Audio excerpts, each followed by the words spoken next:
as if you listen to my Taylor Swift video, you know that already that I cannot sing.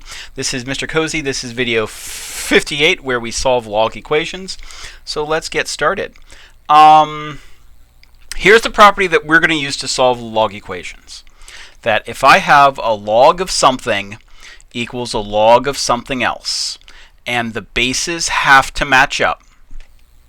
If I have log of something equals log of something else, I can in effect cancel out those logs and just look at what's in the middle. Okay, and this is similar to what we used when we solved exponentials, and it's a side effect of the fact that logs are 1 to 1 functions. So if I have log of something equals log of something else, I can just look at what's in there and not have to worry about the log. And so if I have something like log of 3x plus 2 equals log of 4, I can forget about the logs and just look at what's inside. And then solve what's inside. Okay? That's the story. So, here's the first part of the story. Or actually, that's the first part of the story. Here's the second part of the story. For me to be able to use this property, I need to have a single log on one side and a single log on the other side. Okay? So looking at this example, I have a single log on the left.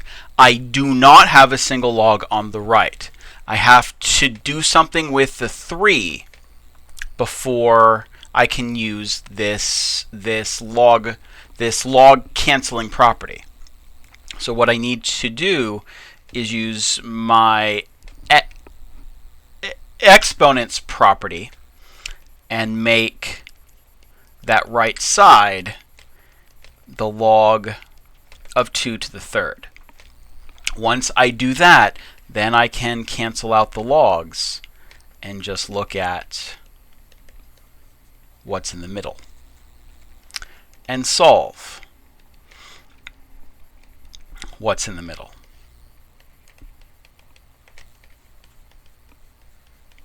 Okay. So if I look at something like 2 log of 5 plus 1/2 log of 4 minus log of 10 equals log of x, I've got to do a lot of condensing on this left side here so that I have a single log. I cannot just cancel my logs without any cost. If I could do that, then the logs wouldn't mean anything. Okay, so this is an illegal maneuver. Don't do it. I can only use this property up here when I have one log equals another log. So looking at this equation, I need to write this as a single log. This is why we spent a day condensing logs. This condensing is an essential step to solving log equations. So looking at this, I'm going to make the 2 an exponent of the 5, the 1/2 and exponent of the 4. That's going to give me log of 25 plus square root of 4 is 2 minus log of 10 equals log of x. I now have to write this as a fraction. Adding logs is like multiplying. Subtracting logs is like division.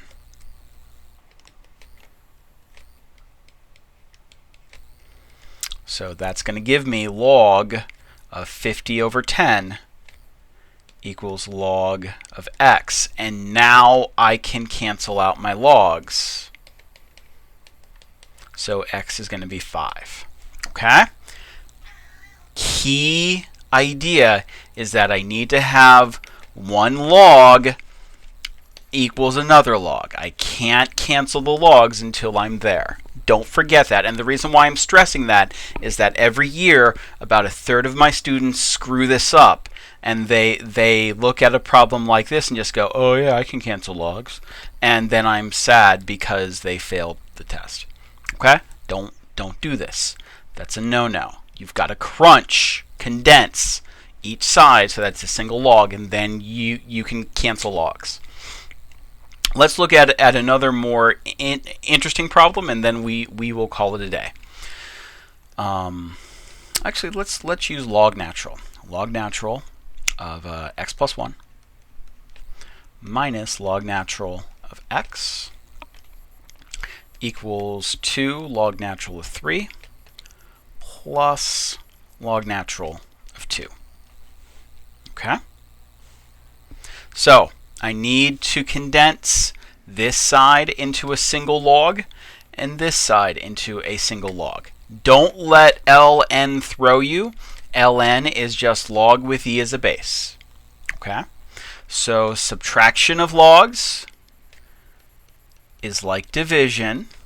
So there my left side is condensed. My right side, I've got to take this 2 and make it an exponent. So I'm going to get ln of 3 squared times 2. Because adding is like multiplying. I can now cancel my logs. I'm going to have x plus 1 over x equals 3 squared is 9 times 2 is 18. Then I can solve this equation. Multiply x to the other side. Get all of the x's onto one side. Divide each side by 17. And I'm done. Notice, guys, that the solving part so far isn't that difficult. We are really just solving linear equations. And the condensing part isn't that difficult because we have been doing it for the past couple of days. What screws kids up is that they forget one of those two steps. Usually the condensing. They forget to condense. You've got to crunch your logs into a single log before you can cancel. Okay? All right. That's all I have for today, which is good because I'm about to sneeze. I'll see you guys later and have a great day. Bye.